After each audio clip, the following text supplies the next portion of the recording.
Hello, you guys. It's Kayla back again with another video. um, I am making videos about the story that led me to my spiritual awakening, and so I'm picking up where I left off. Last was a part two, and I know I said when after he fought me while I was already had two kids with him, a 2-year-old son, 6, 7 month old daughter, and I was about 3 months pregnant at the time with an unborn. Yeah, and he was fighting me. A bystander called the police, and he went to jail. So we're at part three now. He went to jail for a year and a half. Okay. I wrote a statement on his ass. Yep, did. Went to court on his ass. Yep, did. They asked me what did I want, like what is the outcome that I wanted, and I said I want the nigga to do some time. I sure did. Like, yeah, you fucking hurt me. What the hell? The fuck do you think this is? You just get to beat up on pregnant women, beat up on women in general, and that's just you just get the slide. So I go to the court, and this nigga is sitting up there like shaking his head at me. My sister came up there with me, cause that's how fucking manipulative the nigga is. Like, what? If I had to do it all again, guess what? I would. Motherfucker gonna shake his head at me. No, how dare you come into the court and testify? Y'all know black men, like, oh my god, y'all really want a woman to just put up with every fucking thing that y'all do, like, and y'all be trash. Damn.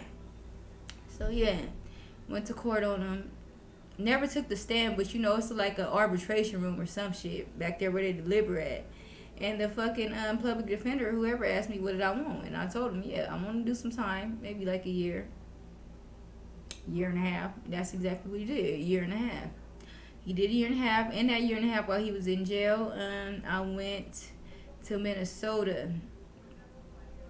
My brother lived out there with his girlfriend.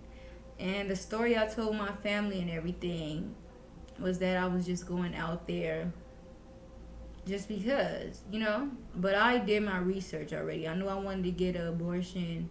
Let me at first explain to y'all, like I never thought in a million years I would ever get an abortion.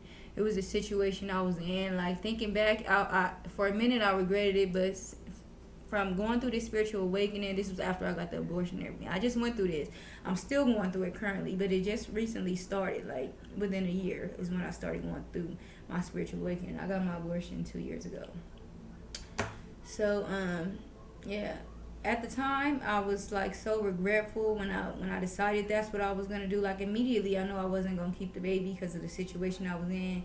He was lying, cheating. He had got another girl pregnant around the same time. Like she was like 2 months ahead of me. Hell, and so yeah, I knew I was gonna get an abortion, and we was struggling. Like that was really the main thing. I already didn't have nothing. I already had 2 kids. Like why bring another one in here to struggle some more? And apparently Spirit was right on the same path with me, or they just knew like this relationship wasn't going nowhere. They knew. And I know when I get with somebody, we're going to have this baby that I aborted, because y'all know they're spirits, right? They're just spirits. When you have a baby, it's the spirit inside of the baby. Like this is just a lob of meat, okay? The body is just a lob of meat. It's a spirit. So the spirit that was in that baby is still up in heaven. And as soon as I conceive another baby, that's gonna be the baby, and I'm gonna love the baby just the same. I was regretful, but I now realizing everything happens for a reason. I know God wanted me to do it. God didn't want me stuck in that situation any longer. I'm gonna still get the baby, just not with him. Okay. So yeah, I got the abortion. I told my family I was just going out there just to try something new. I was out there for like 2 months, just long enough for me to get the abortion. And after that, I came back. I was trying to look for a job and stuff out there. I think if I would have found one out there, I probably would have stayed. But it was snow. I didn't have a car. I had 2 babies. I'm pushing a stroller and stuff. And to be honest, I was living with my brother and his baby mama, and it was just toxic. Like some men they get with women, they really let the women run over them. They they'll let the woman disrespect their family, their kids, they whoever. Like, some men is just stupid over women, you know. And I'm not saying that, but, you know, he really was like, my brother is not too much of a healthy person either. He's more on the toxic side. Most of my family is more on the toxic side. So, you know, it probably wasn't a good idea anyways for me to stay out there. Everything happens for a reason. But it was definitely destined for me to get out there to get that done. Okay? Got back immediately, like, found the job within a month after getting back to Vegas. A job that I enjoyed a lot. I started working at Amazon. My baby's birthday was just coming up. She turned 1. I started the job. I'm getting money. I'm doing good. Me and my sister ended up getting a room together because we both lived with my older sister. So me and my little sister, we're really close to each other. Me and her and my kids ended up just moving together. We didn't stay together for about, I think, almost a year. We both working, like, she helping me with my kids, watching my kids when I go to work and stuff. Life is good, you know. I'm enjoying my job. I met somebody at the job, and it was a girl. Like, I'm really not, I don't know, I'm just not into talking to people and dating and shit. Like, I could care less about that type of stuff. So I don't be really, like, concerned about nobody trying to get my attention. Like, it's fair and far none. Like, I gotta be interested in you, kind of, really, to give it even the opportunity. And not too many people catch my eye.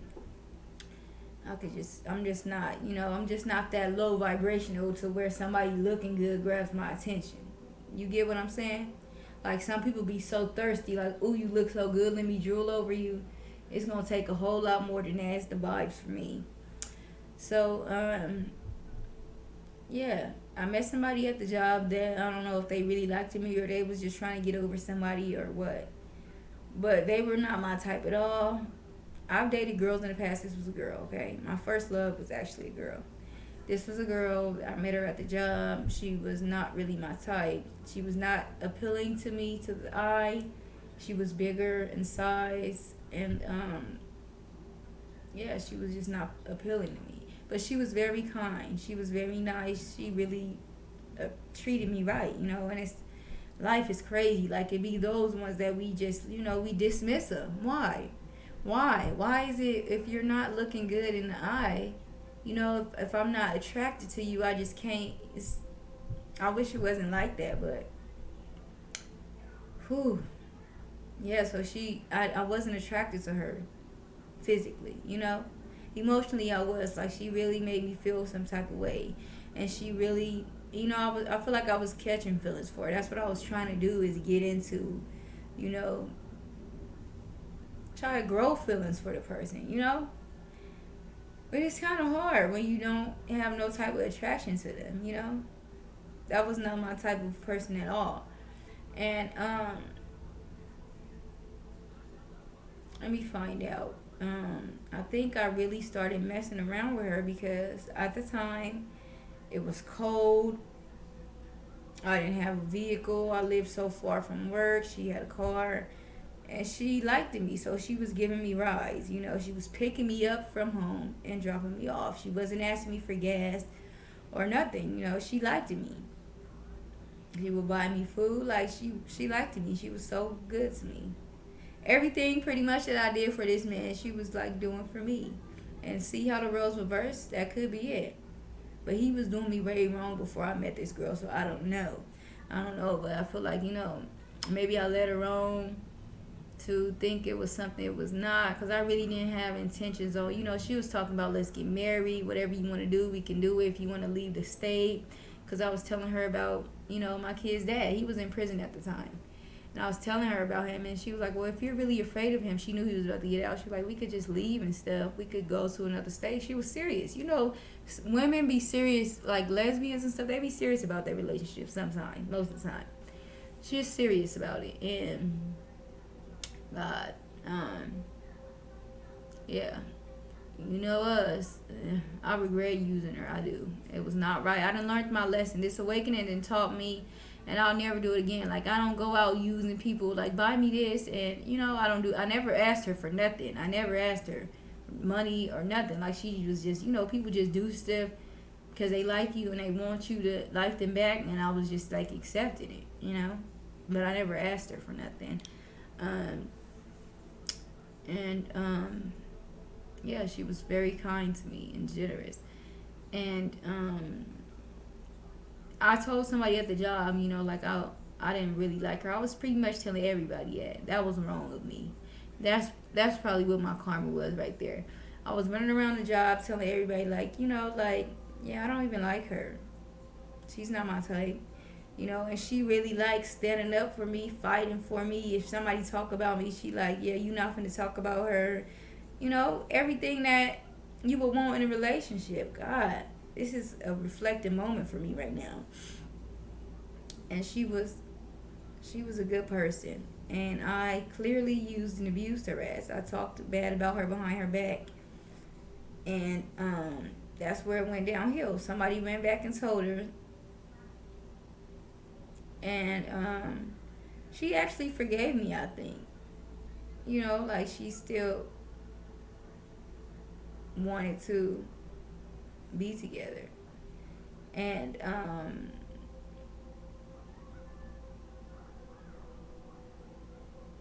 something happened at the job. We worked at the same job and we had got into it.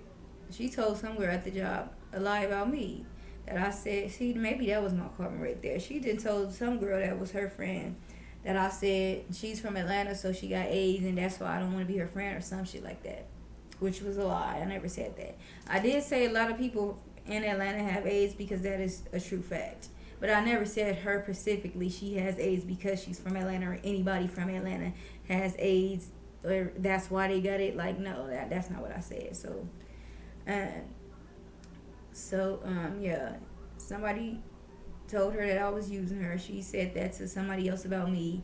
And we was at the job like damn near fist fighting almost. And it was like, that's not the type of person I am. So it hurt me for us to have to go through that. I don't like fighting with people and stuff. I cried. We went in the bathroom with each other and we fucking cried. And I apologized. Like, I'm sorry. I didn't mean for it to turn out like that. That's embarrassing too. We all in front of the job. People outside and we out here fighting, arguing and shit. Like, that's embarrassing. And,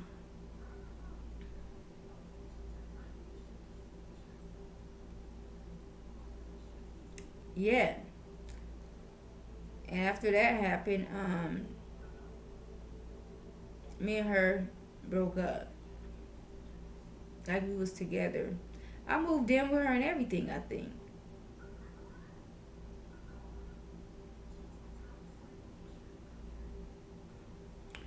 Maybe am I jumping too far? Yeah, I moved in with her too. Like, yeah, that was my karma, man. I was pretty much using her because I didn't like her, Not like that, I didn't. But so look at her. She was standing up and putting her foot down and taking care like she wanted to do all of that, and I just freaking let her. And that's exactly what happened to me too. That was my damn karma. I share, man. So, yeah, I'm sorry, y'all. She was, I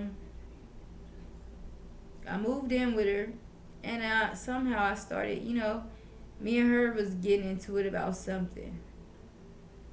Oh, she had a friend. She was like the type to, she's a Gemini, so she two-faced. She tried to make me jealous and stuff. She had a friend that worked at the job too that apparently been liking on her the whole time, and she all over there at the girl house all day long. At this point, we already live with each other, so I'm at your house by myself all day, and you're gone, at another girl house, and yeah. So from there, I started talking back to my kid's dad. Like, he was already calling and shit. I started talking to his ass on the phone. Every time I'm mad at her, I'm talking to him. It was really, she said, like, come on, let's move. So I'm packing up all my shit out of my place that I live with my sister, telling her, you finna have to find somewhere else to go because I'm finna leave here, or you could stay here and pay the rent by yourself. But she didn't want to do that. So, we both moved. When it was time for her to pick me up, because I don't have a car. So she was supposed to be picking me up. Did she pick me up? I caught an Uber, actually. And, yeah, I'm like, where the fuck are you at? I didn't got way over here to your house, and she sleep or whatever the fuck she was doing. She didn't open the door. She didn't come help me get the shit and stuff. So that just pissed me off. I was so angry. Like, I feel like you tried to play me at that point. Maybe she didn't. She said she was in the house asleep. But, I was just agitated. Like, it's hot outside and grabbed all this fucking shit. I'm out here waiting on your ass, and what the fuck are you doing? After that, I don't know, moved in, and it just started going downhill. She was always gone. I started talking to my baby daddy to, like, piss her off in her house and shit. Wow, that could have been my karma, too. Because he was sure talking to another bitch while he was in the house with me. We wasn't talking about being together or nothing like that, but, it was just, like, comfort to talk to him. Like, trauma bond, shit. Like, we was just used to each other, shit. So we on the phone just talking. I'm just telling him what's going on and shit. Like, oh my God, I'm just so agitated with her. She's getting on my nerves. And he's just enjoying it because he's like, oh, you choosing me over her. And, yeah. So one day, I don't know what the fuck happened. We had got into it. I don't know if that was probably at the job when that shit happened. We broke up. All my shit was at her house. I needed to go get my stuff from her house. So we decided to break up, I guess. And I needed to go pick up my stuff. Oh, no. She told me to leave. That's what she told me. Like, leave. Like, after a week of living there, she told me to fucking leave. So I'm like, that's a big ass throw up in my face. Because I done moved all my shit out. I done just gave up my place with my sister and shit. See how... And my sister told me, like, it's not going to work. It's going to end in disaster. And you're going to find out. Like, your family be knowing. It ended in disaster. I ended up going to jail and some more shit. But we going to get to that. So I think after the girl told her that shit at the job, we was fighting and shit. Yeah, she told me to fucking leave. So... me being embarrassment after I been told my sister, like, yeah, I'm gonna move with this girl, so you finna have to find somewhere to go. I told her she can keep the place, but some people just feel entitled. Like, she just felt like, how dare you leave? I don't have to pay this rent by myself. I didn't want to go back to my sister's house, so I ended up, since I got back in contact with my kid's dad, I'm like, I called they family. Like, soon as they, like, oh, can me and the kids come stay there? We don't have nowhere to go right now. So we go over there and stay at their house for, it was really like 2 months, I think. It was not supposed to be that long, actually. I don't even think it was supposed to be long at all. Like, but I think once I got over there for a day, I tried to call her, like, let me come pick my stuff up from her house. And she, like, come. She texted me, are we going to have sex and stuff? Like, I should have knew something was up. I go to pick up my stuff, and she's trying to, like, fight me. Like, yeah, you're not getting nothing. Give me your phone. If you want your phone back, you finna give me $100 for you living here while you was here. Like, pretty much, I don't blame her. She felt used, okay? At this point, exactly where I'm at, she felt used, and she was like, you finna give me what the fuck you owe me for you coming in here and playing with me like this. I don't even blame her ass. We were fighting, and I went to jail. Okay, let me tell y'all. I called the police. The girl was big. She was big. I'm not a fighter. Like, I'm just not. She was bigger than me in all ways. And, she was manly. Like, she was buff. And she scratched me in my fucking face, like, trying to grab me or something. I don't know what the fuck she thought. And I called the fucking police on her ass because I'm just trying to get my shit and leave, and she's trying to fucking, like, fight and shit. I ended up going to jail because I had traffic tickets, warrants for traffic tickets. So I ended up going to jail for 2 days, and I lost my job. I get out of jail, and she did not call me. Like, I was just surprised. I tried to call her. She would never answer the phone. Maybe, like, 2 weeks went by, and, I lost my job and shit because I couldn't report it or nothing. And maybe 2 weeks go by, and she's like, I'm sorry, I miss you. Now she wanna reach out and shit after I've been trying to reach out. And when I finally get in contact with her ass, she tells me her fucking ex-girlfriend then came over her house and threw all my kids' shit in the trash. All of our clothes was over there. Everything I had was at her house because we moved from the place that we was at and went to her house. Brand new clothes. This was right after Christmas, January. We moved in with her. Brand new clothes, toys, tablets, all this type of shit that my kids never had touched, played with. It makes me want to cry. Like, these are my kids, bro. Whew, learning from your mistakes, bro. It's a lesson. Y'all don't understand. Good Lord. Just to turn around and have it all, like, in the trash. This is brand new name brand shit. Never touched. Like, clothes, shoes, tablets, toys. All my kids' shit. So it hurt, you know. And after that, I was staying with his family until he got out of jail. March, we was both staying with his family. The day before he got out of jail, though, it was just anxious. Like, that was my fucking intuition telling me to get the fuck away from his ass. I was just antsy, like. And I packed all my shit up and I went back to my sister's house the night before he got out of jail. But then, like, a week later, I went back over there. Like, you know, once my fucking nerves calmed down, we started communicating and shit. And I took my ass back over there. And it was only good for so fucking long. You know, niggas can only act right for so long. So after being in jail for a year and a half and having nobody, because I know you had nobody because you're never going to find another one like me. And you get out and act right for a little bit and get right back on bullshit. So he got out March. We was living with his family. At this time, right before he got out, I had got my taxes. So I bought me a car and I just had money, you know. I don't know why I didn't think to get myself a little place instead of fucking going with him. Like, what? That was just stupid, but lessons. All right, so I don't ever take the nigga back at this point, so it really don't matter, but it's just still hurts to think back. We was together March, April,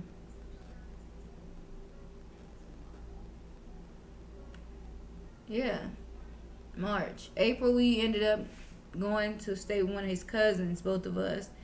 And his daughter coming out here, she got in a car accident. His baby mama, like, every time we get back together, here come his fucking baby mama, like, trying to stir some shit up. But that's cool. That was God. That was really God. Like, she trying to tear my ass away from this man. Shit. And yeah. So we're with his cousin. His daughter and him come out here, and I have money from my taxes. He don't have shit, cause he don't have shit without me. Like, he'll realize that I was really the light in his life. But me being the person that I always been and in love with his ass, like, he's struggling. I'm like, well, here you go, handing the nigga over. Here you go, and he still treating me like shit. Why this nigga? I think I gave this nigga $300. Why Mother's Day come, this nigga give me $50. Of the $300 that I gave him, this nigga give me $50 on Mother's Day in a card. Give his 9-year-old daughter $100 of the money that I gave him. Really, now I'm thinking he did it just so, and this is confirmation. He gave his daughter that $100 just so he can make his baby mama think, look at me, I got something, I'm doing something. I got enough money to give my daughter $100. The whole time he was just in it to, like, piss her off because she fucked his ass over, and he trying to show her, look, I got better than you in the end. And really, you did get better than her, but you misused me. So you fucked yourself over now. And yeah, it just hurts to know, like, the whole time I was really like a fucking what is it called? Back end, whatever the fuck, when you just go to somebody, a rebound. Yeah. That's all the fuck I was to him, really, like a rebound. He was still in love with her, still trying to just get back at her ass. Like, he used me as a fucking revenge plot. Wasn't no love involved at all. He just used me as revenge. The kids and everything was just like, haha, look at me, I'm starting a family with somebody else. And yeah. So gave his daughter $100, gave me $50, and the abuse was already back started. It was just normal to me at that point. It's sad to admit, but yeah, it was just like a fucking everyday thing, every 3 day thing. So it was just like normal. I can't even get into detail at every fucking time he fucking abused me because it was like normal. It's sad to say, yeah, it was reoccurring like every 3 days. It was I couldn't go a full week without getting some type of physical abuse.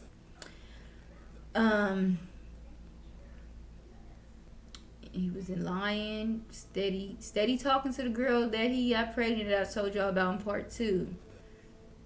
Apparently, because alright, so Mother's Day come, he gave me the fucking $50. Father's Day come, I don't know what happened. Like, we was together on the holidays. 4th of July, we was together. Then come his birthday, we was together. He was fucking angry. We was actually like separated right before his birthday. So June, let me think. March, April, May.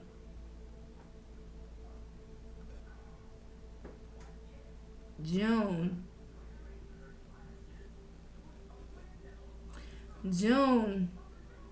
and July, I think I had my own place, a little weekly. June and July, I think, because I remember being away from him. And he came to my house. Like, he had my daughter, I had my son. He came to my house. I don't know how he found my house. This man found my house and came and knocked on my door. And something about it, he just scares me. Like, and I don't immediately jump to calling the police. I'm just like, okay, maybe he ain't gonna whoop my ass, and I just let the nigga in. He was mad. He was fucking mad. Like, he was angry that I had my own place and I didn't want to be with him and I was doing good and better than him. Like, he wanted to see me struggling and I wasn't struggling, so it upset him. When he came to my house and he seen that I had dishes and cups and towels and tissue and all the shit that he never had, it fucking upset him. Like, how dare you do better than me after I keep stealing from you and I keep cheating on you and I keep lying on you and I keep doing you wrong. How dare you still succeed, pretty much. So it pissed him off. He tried to fuck my car up. He stole my car keys. He did all type of fucked up shit like that. And birthday come around, I got my hair done. This is my own money. I can do whatever the fuck I want. This nigga never did shit for me. He never got my fucking hair done one time. Got my nails done one time. This is in a 7-year span, y'all. One time, got my hair done. One time, got my nails done. One time, bought me an outfit. Maybe 2. Once or two, a couple times he bought me food. That's fucking it, though. Like, the love was not there. Only thing he wanted was fucking sex and attention. He wanted to suck my energy dry. Yeah, his birthday came. He's mad as fuck because I got my hair done on his birthday and he's looking raggedy. Like, we're not together. We're not. Like, you just want to fucking control me. He tried to snatch my motherfucking frontal off on his birthday because I would not have sex with him.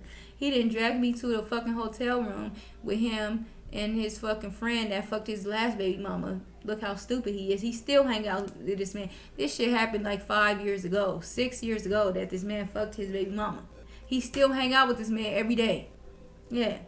So, he done dragged me down to a hotel room and he's mad because we didn't have sex. Like, at this point, I'm already over the nigga. I done been, what they say, yo, something leaves before the body.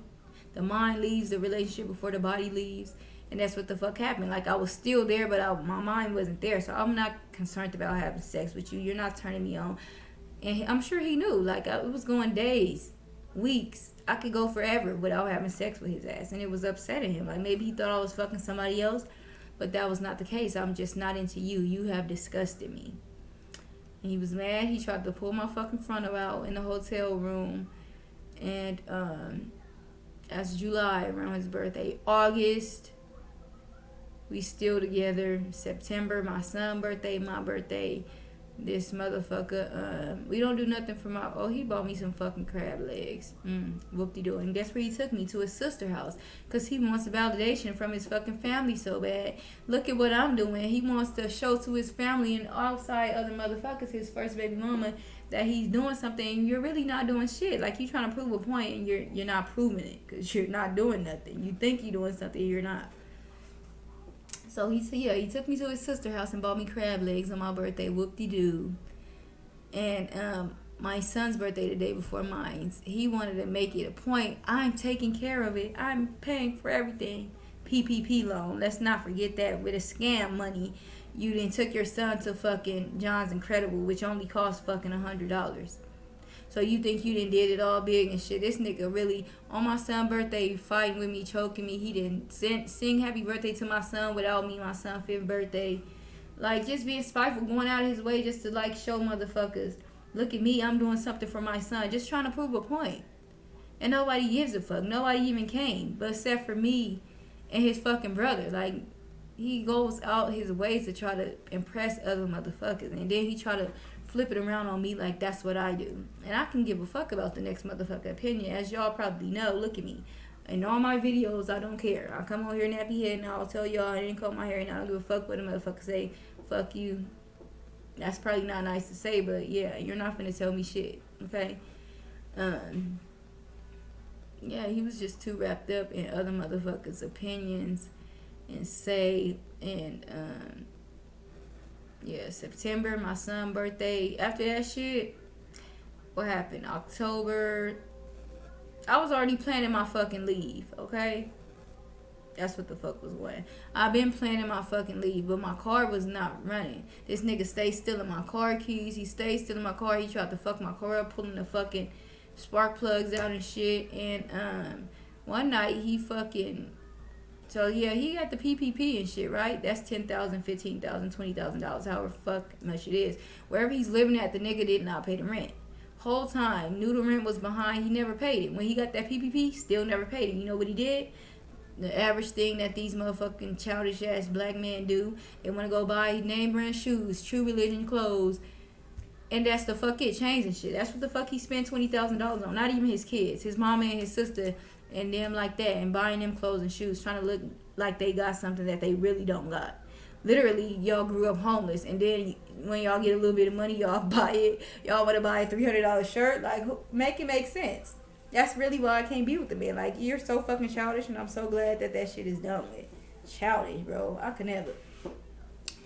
So, yeah, that's what the fuck he did. Spent all his fucking PPP, not even on his kids, just on his family and name brand shit. Dead ass. The nigga did not. Oh, he bought a car. Guess what it was, y'all? Y'all can guess. A 1988 Mercedes-Benz. Yeah, Lexus or something. You know, black men like to do that too, just to say they got a name brand car. They'll go buy the oldest, raggediest one just to say, but I got a name brand. And I sure clowned his ass. I sure clowned him because I have me a little 2001 Ford. And this nigga gonna try to clown me because it has, you know, the rust and paint shit. But I tell you what, that motherfucker runs though. You gonna try to clown me, baby. But look at you. You're just out here trying to impress people. Sad case. And he knew I was always right about all the shit that I said about him. That's really why the nigga wanted to whoop my ass all the time. He couldn't stand it that I fucking pierced his soul with all the fucking facts that I was throwing at his ass. Alright, so the nigga bought a car and clothes and shit and nothing else. Didn't do shit for his kids, shit for his family.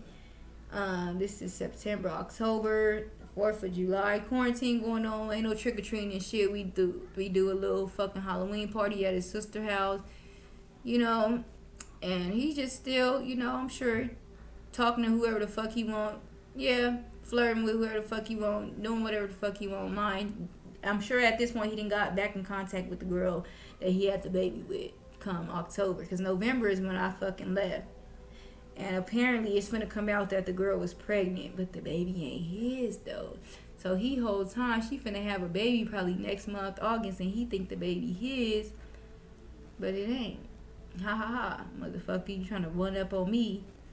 So yeah, he said he knew I was gonna leave. So one night we get into it. He arguing with me about money and shit.